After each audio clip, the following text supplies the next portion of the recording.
Welcome traders, Hubert here from Elite Currency. Today's video will be a short-term analysis of the S&P 500 index. Let's get straight into it.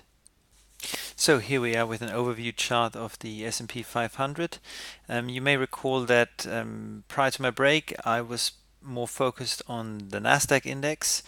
However, at the moment I personally find that the Elliott wave structure is perhaps the easiest of all the indices on the S&P 500, so I've turned my focus to it right now, and it's indeed developed into an interesting structure since this correction that we experienced in earlier 2018 over here, this big drop and then the sideways movement.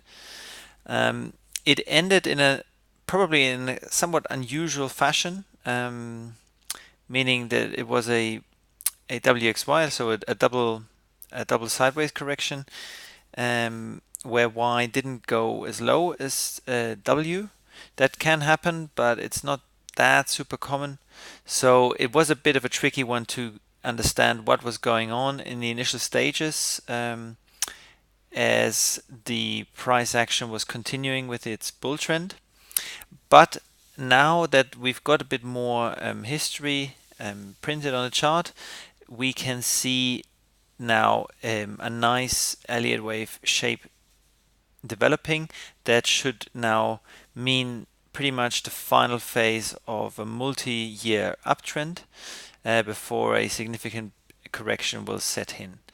And so as you can see from this chart here, I've put my preferred wave count on, which consists of basically the main correction of minor wave 4 ending at this point, creating a leading diagonal as minute wave 1 here.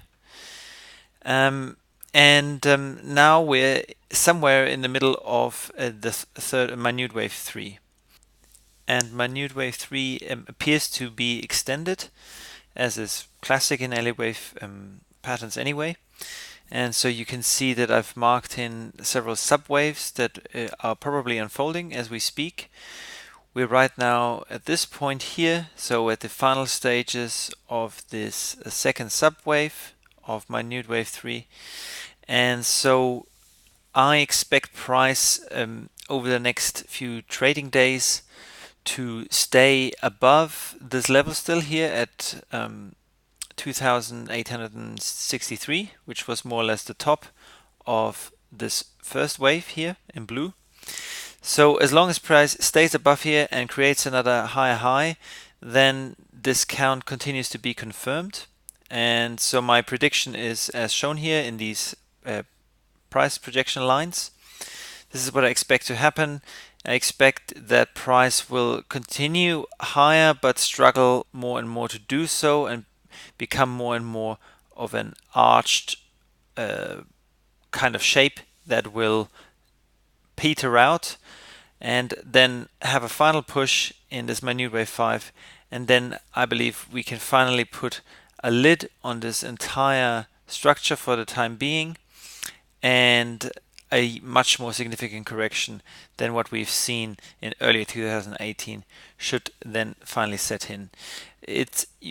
One could see it fundamentally also to be aligning with that kind of scenario, in the sense that there has been over the last couple of years or so much more an optimistic expansion again due to financial stimulation, which caused more global economic growth again.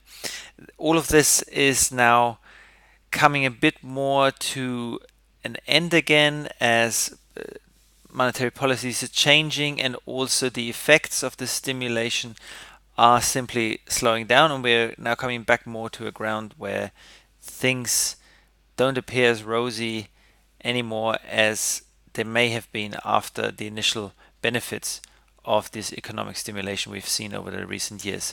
And so I believe this is reflective in the way that the price action is slowing down, and you can see this very clearly on another chart which I'll show you right now that shows some momentum indicators. So here we are on a different chart of the S&P 500 with the awesome oscillator indicator and the elite currency Fisher indicator down here. They're showing us a classic structure of a culmination of a long-term wave 3. Whenever there's a peak like this, we can safely assume that this is probably the end point of a wave 3, and we're now in the final stages of this move. This looks very much like this, like it always does, and the fact that even on this biggest scale of the monthly chart we're beginning to see this the early stages of divergence is a big warning sign that this move isn't going to continue for that much longer. If we go down to the weekly chart, we see this a bit more clearly, the divergence. We can see here again there was a peak, and now price is moving higher and the indicators down the bottom cannot follow it through. So it's a good confirmation that we should not expect much more progress to the upside now. Just in a time, in effect, when some people might begin to think again, oh, this is going to continue now because we've reached new record highs and it's going to keep on going for another couple of years or anything like that. I personally do not believe that this is going to be the case. Now let's go back to our main chart.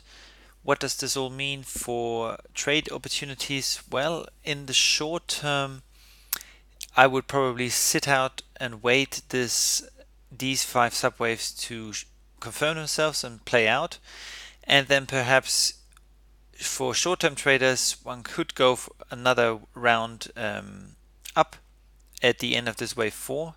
So waiting for a pullback after this 5-wave structure is complete, a pullback maybe to the 38.2 or 23.6 Fibonacci level of this wave 3, and the invalidation level for this would be down here at the wave 1 at around 2,848.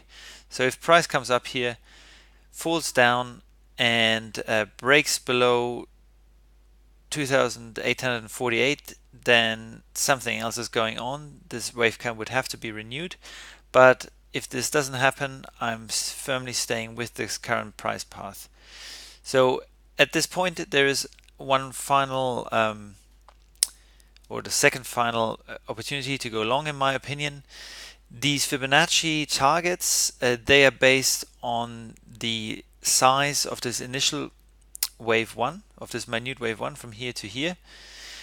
And the thing is, we don't know yet where minute wave 4 is going to end, so we can't say this for sure yet exactly, because these targets mainly relate to this minute wave 5, the absolute end of this uptrend, and based on this current structure we should expect wave 5 to be probably at least a 61.8% size in relationship to wave 1.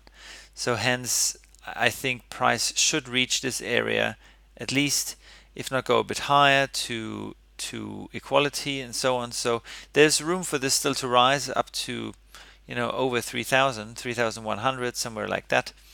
But it's difficult to say right now because we haven't got a confirmed end of this minute wave 4. But there are still, like I said, several buying opportunities on the way.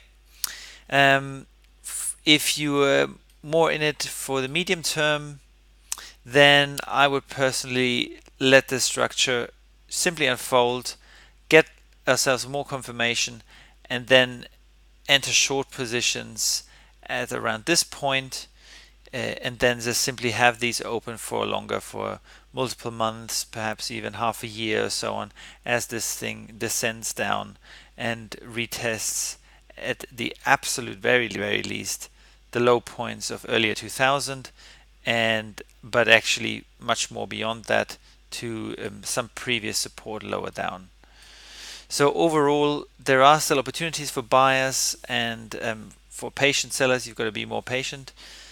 In the meantime, just keep track of how things are unfolding. If you're an Elliott wave follower, then make sure that the price action stays within its rules as your main guide, and take it from there. that's it for today. I hope you enjoyed this video on the S&P 500. If you have any questions, contact us on info@elitecurrency.com or via our social media pages on Facebook and Twitter. Also check out our website, which is also just simply elitecurrency.com. And we've got lots of free educational content there as well as trading systems. So feel free to check it out. Until next time, I wish you all the best in your trading, and we'll see each other soon. Bye bye.